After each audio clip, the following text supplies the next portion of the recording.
Bonjour les papillons, je m'appelle Annie, je suis créatrice et formatrice en couture surcyclée et aujourd'hui, j'aimerais ça te présenter 3 outils vraiment inusités à avoir absolument dans son atelier de couture.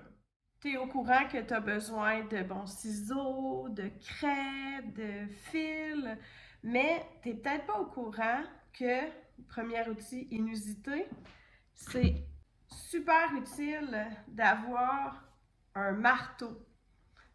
Pourquoi un marteau dans ton atelier de couture? Pour écraser certaines coutures. Des fois, on fait un ourlet et c'est très épais, ça a de la misère à passer en dessous du pied presseur. Par exemple, l'ourlet d'un jeans. Quand on a notre couture abattue, pliée 3 fois, ça finit par faire une grosse épaisseur. Quelques bons coups de marteau, attention aux doigts, ça peut vraiment aider. Donc, des gros lainages, des fois des grosses épaisseurs, on donne des coups de marteau pour aplanir la couture et ça va vraiment aider. L'autre raison pour laquelle tu vas avoir besoin souvent d'un marteau dans ton atelier de couture, c'est pour poser, par exemple, des œillets. Donc, si je veux poser un bel œillet comme ça pour passer mes cordons dans le capuchon d'un hoodie ou une taille de pantalon, il y a toutes sortes d'utilisations. Des fois, on va s'en servir pour certains rivets, puis il y a même des boutons de pression. La plupart du temps, ça se pose avec une pince, mais des fois, ça prend un marteau. Pour les œillets, là, ça va prendre ces petits outils-là qui viennent habituellement avec les œillets.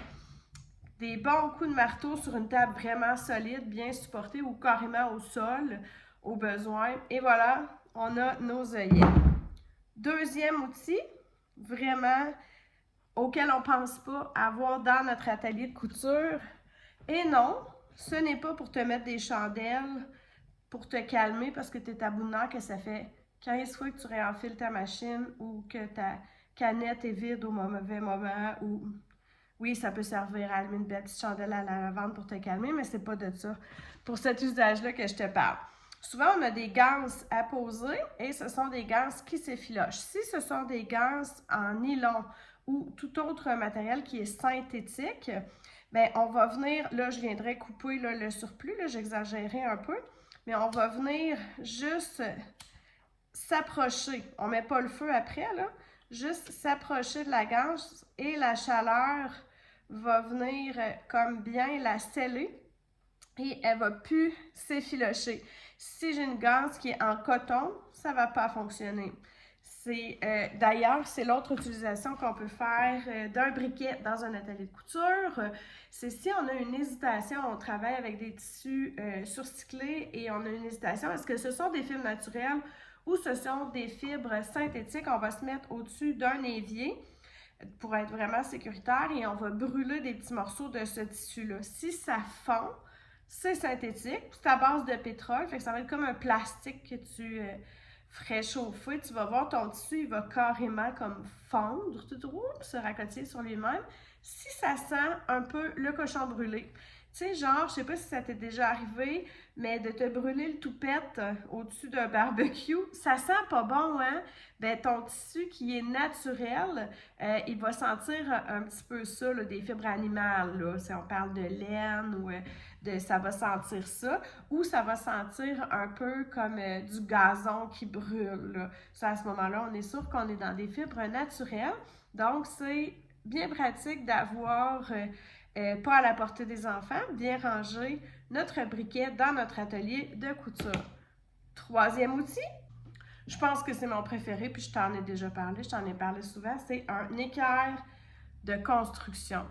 Quand on veut bien tracer des lignes à angle, on peut utiliser un petit équerre en plastique là, de type kit de géométrie du secondaire, mais mon équerre de construction en métal, elle est lourde.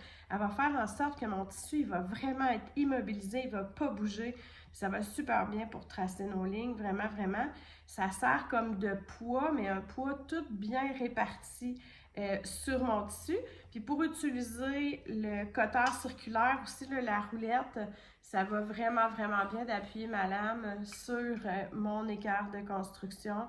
Ça aide à faire des belles lignes bien droites et franches.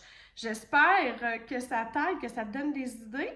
d'aller faire des petits emprunts à long terme dans l'atelier l'établi de la maison parce que ce sont vraiment des outils qui vont être utiles pour avoir des encore meilleurs résultats dans tes projets de couture. Si ça t'est utile, ben n'hésite pas à le partager à d'autres gens qui partagent ta passion de la couture. N'hésite pas à t'abonner à ma chaîne parce que des petits trucs comme ça, il y en a encore plein d'autres qui s'en viennent. Au plaisir de coudre encore ensemble. À bientôt!